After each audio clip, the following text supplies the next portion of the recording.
ډاکټر اشرف غني ټیم د بریا جشن منځلو تیاری کوي.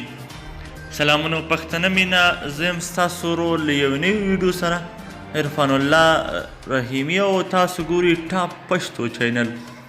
ولې د دې جشن تیاری نیسي؟ څه لامل دی؟ آیا دوی کامیاب دي په دې ټاکنو کې؟ او د دوی په برخلاف غبرګونونه څه دي؟ ویډیو تر اخره وګورئ او زموږ چینل سره سبسکرایب کړئ ترڅو له تازه معلوماتو خبر شئ.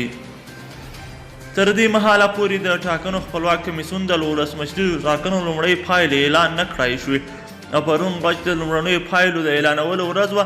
د ټاکنو خپلواک کمیسیون مشري حوا علم نورستاني له ولس بخښنه وغوښته چې دوی د تخنیکي ستونزو له امله ونه شو کولی لومړۍ پایلې اعلان کړي. خو تر هغه وروسته هغه پرون د دولت جوړونکي ټاکنیز ټیم په یو شخصي غونډه کې د خپلې بریا جشن لمانځلی دی. تاند ویبپاڼې په خپل یو راپور کې لیکلي چې په هر کې یوې باوري سرچینې ورته د نوم د نه ښودلو په شرط ویلي چې ولسمشر غني او د هغه د کاندیدۍ لومړی مرستیال الله صالح په ګډون د دولت جوړونکي ټیم په غونډه کې وویل شول د ټاکنو د خپلواک کمیسیون سرور یا د معلوماتو زیرمتون ته په داخل شویو بایومټریک رایو کې هم د اوسني ولسمشر اشرف غني رایې تر 50 سلنې زیاتې دي او په ټاکنو کې یې بریا خپله کړې ده. دغه غونډه چې په هر کې ترسره شوې وه دولت جوړونکي ټیم یو بل ته د بریا مبارکي وویلې او دا پرېکړه هم وکړه چې ولسمشریزو ټاکنو کې د بریا ستر جشن لمانځلو لپاره باید تیاری ونیول شي.